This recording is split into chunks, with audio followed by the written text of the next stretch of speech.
Donc, bonsoir à tous. Aujourd'hui, on se retrouve pour une nouvelle vidéo pour la troisième partie du questionnaire des 25 questions de révision. Donc, question 11. Ci-dessous, le point P, θ, est l'un des points du cercle trigonométrique. Donc, on a un point par rapport à un angle. Les coordonnées du point A sont 1, 0. Donc, ça, c'est 1, 0.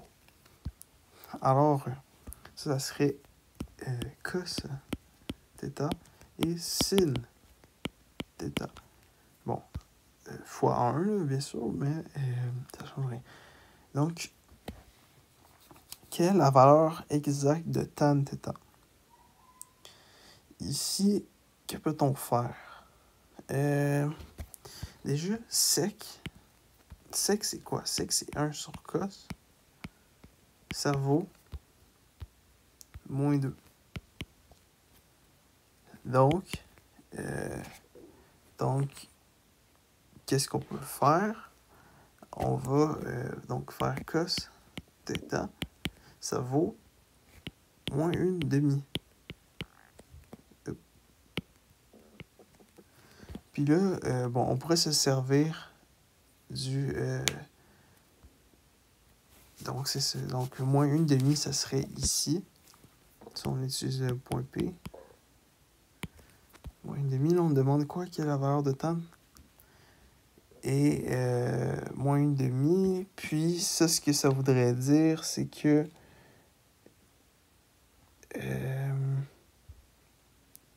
donc, ça voudrait dire que l'angle... Donc, bon, ici, on peut le faire, là, Arcos.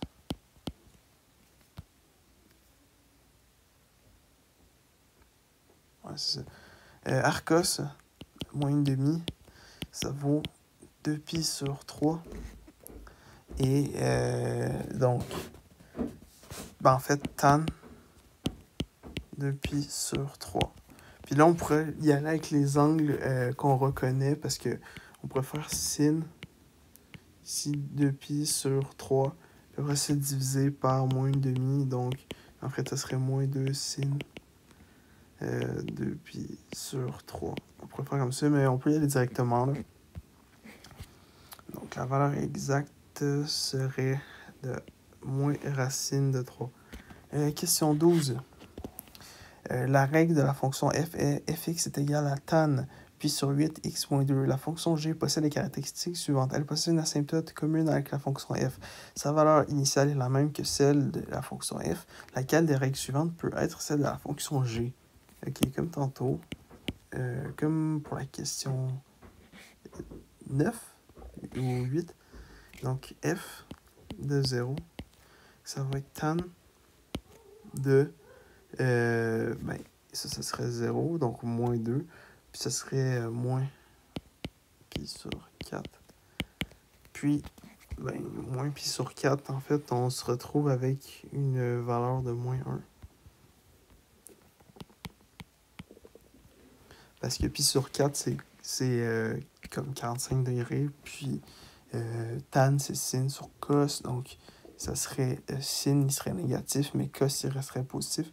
Donc, voilà. Moins 1. Sa valeur initiale.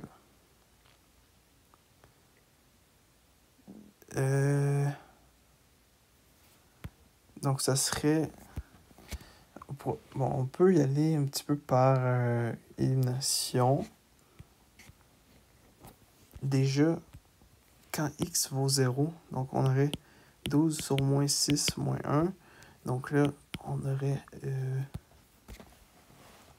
quoi ici? On aurait moins 2. Donc, parce qu'ici, on aurait moins 3. Ouais. On aurait moins 3. Donc, définitivement pas A. Ici, on aurait 12 sur moins 6, moins 2, plus 1, moins 1. Donc, ça pourrait être celle-là. Puis, celle-là, moins 2, moins 3. Donc, c'est entre D et B et D, en fait. Possède une asymptote commune. Donc, déjà, pour trouver l'asymptote, on va commencer par trouver la période. Donc, la période serait de pi sur b.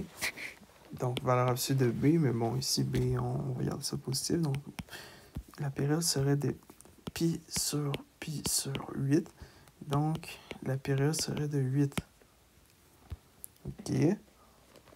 Puis là, en fait, on va poser notre argument égal à 0. Donc, x moins 2 est égal à 0.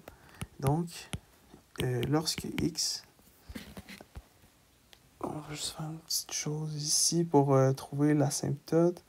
La p est égale à 8. Puis là, la période, en fait, est égale à 8. Donc, la moitié de la période vaut 4. Donc, une demi p vaut 4. Parce que, mettons, on a une période ici d'une longueur de 8. Puis nous, on a la moitié qui vaut 4. Voilà. Et là, donc, les asymptotes seraient à moins 2 et à 6. C'est ça que ça veut dire. Si on prend ici le point de départ qui est à 2, x égale à 2. Si on avance de 4, on serait à x égale à 6. Et si on recule de 4, on serait à x égale à moins 2. Pourquoi? Parce que ça serait... Bon, dans une fonction, elle ressemble à ça. Elle ressemble à ça. Ben ça serait nos asymptotes, en fait. Voilà. Et donc, l'asymptote, ça serait b pour x égale à 6. 10, ça n'existe pas. Parce que 8 de plus, on serait à x égale à 14. 10, c'est la moitié. Ça serait la moitié de la période. Donc, en fait, ça serait le point d'inflexion. Donc, c'est pas ça. OK. Voici les composantes des vecteurs u, v, w et z. U, v, w et z. Lesquelles informations sont vraies? U et v sont orthogonaux. Donc, pour que u et v soient orthogonaux, il faut qu'ils soient perpendiculaires. Donc, il faut que le produit scalaire soit nul. Donc, on aurait 2 fois 5 plus moins 6 fois moins 2. Ben, on voit déjà que ça va être 10 plus 12, donc ça va être 22. Ça va pas être ça. Voilà, donc ça serait pas le A.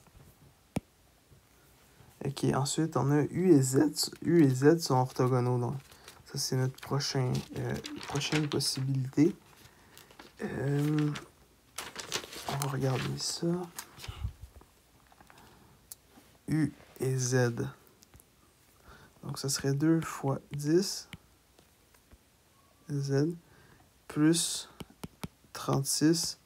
Bon, ça vaut 20, 56. 56. Ouais.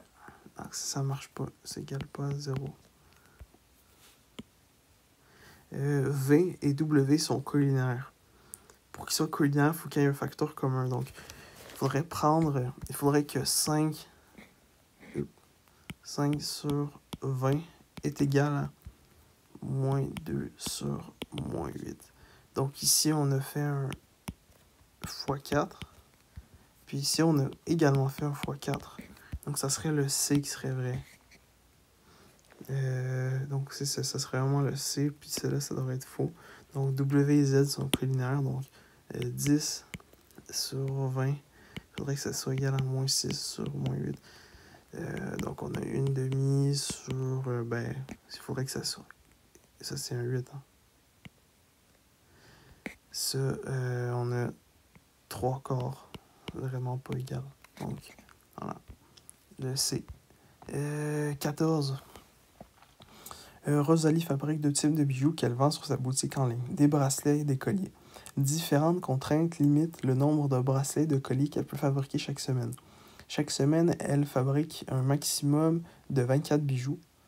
Et elle fabrique au moins 2 fois plus de bracelets que de colliers. Donc, 24 bijoux, ça serait notre maximum. X plus Y au maximum 24. OK? X, c'est le nombre de bracelets. Y, nombre de colliers. Donc, on va effacer ce qu'on peut effacer. Donc, ici, on a 2x plus y. 2x, c'est totalement faux. Donc, ça va être entre ces deux-là. Donc, ça, c'est bon, mais ça, on n'est pas trop sûr, puis on n'est pas trop sûr. Ça, tu as dit, au moins, elle fabrique au moins. Donc, cette condition-là, elle est bien assimilée, elle est bien comprise. Ça, c'est un peu plus compliqué. C'est souvent ceux-là qui sont un peu plus compliqués, ce type de condition. Au moins 2 fois plus de bracelets que de colliers. Donc, on a X que c'est nos bracelets, Y que c'est nos colliers. Donc, pour se rendre à X, donc, X, ça ressemblera à ça. Ce serait 2Y. Parce que X, c'est les bracelets et Y, c'est les colliers. Donc, pour arriver à X, il faudrait au moins 2 fois Y. Donc, voilà, c'est pour ça qu'on a la réponse B qu'on va privilégier, puis c'est les fausses. Ça serait le contraire. Ça serait au moins 2 fois plus de colliers que de bracelets. Donc, le contraire. Donc, c'est un petit peu jouer avec les mots. Les points A et B sont des extrémités du diamètre d'un cercle central à l'origine de plan cartésien. Quelle est l'équation de ce cercle? OK. Donc, on a un cercle. Voilà. Vraiment pas très beau, mais c'est un plan cartésien. Et là, on a un point 6 et moins 6, 0. Ben, ça veut dire qu'ici, on aurait un rayon qui aurait la valeur de 6. Donc, on aurait un cercle suivant. X à 2 plus Y à la 2 est égal à R à la 2. Donc, on a X à la 2 plus Y à la 2 est égal à 36. OK. Voilà. 36. Donc, déjà, sur l'ordre des grandeurs, on sait que ça, c'est pas celui-là vu qu'il y a un à la 2, c'est pas ça non plus. Puis, c'est pas ça parce qu'il y a pas de 12. Ça, c'est 12 à la 2. Donc, dans la question, considérons l'équation logarithmique. Dans la question pour ce soir, considérons l'équation logarithmique suivante, laquelle des affirmations suivantes est vraie. On a log 2x moins 4. Puis on a log 2x moins 6 est égal à log 10 000. Donc log 10 000, c'est quoi? En fait, c'est 10 à la quoi qui vaut 1000? Ben, ça va être 3. Donc, c'est comme si log 2x moins 4 plus log 2x moins 6 est égal à 3. OK. Donc, 3, ça serait quoi en log? Donc, en log 2. Donc, ça serait log 2x moins 4 plus log 2x moins 6. 3, on s'entend que c'est 2 à la quoi, en fait, qui vaut 3. Donc, ça serait log 2, 8. Donc, de la quoi vaut 8. Donc, ça serait 3. Et ici, pour les solutions, donc, c'est possible, en fait, de faire en fait, une équation quadratique. Donc, mais c'est aussi possible, quand on a les bases pareilles, de se concentrer sur les logarithmes. Donc, ici, on aurait 2x moins 10 est égal à 8. Donc, 2x est égal à 18. Donc, x est égal à 9. Donc, ça serait notre solution. Okay. Et ici, ce qu'on peut faire rendu là, c'est faire... en fait, on va leur mettre 3. Puis, on va faire 2. On va utiliser la propriété des logarithmes pour appliquer une multiplication, en fait. Donc, moins 4 fois une addition, ça devient une multiplication. X moins 6 est égal à 3. Donc, on aura 2 à la 3 est égal à x moins 6 et moins 4, x moins 6.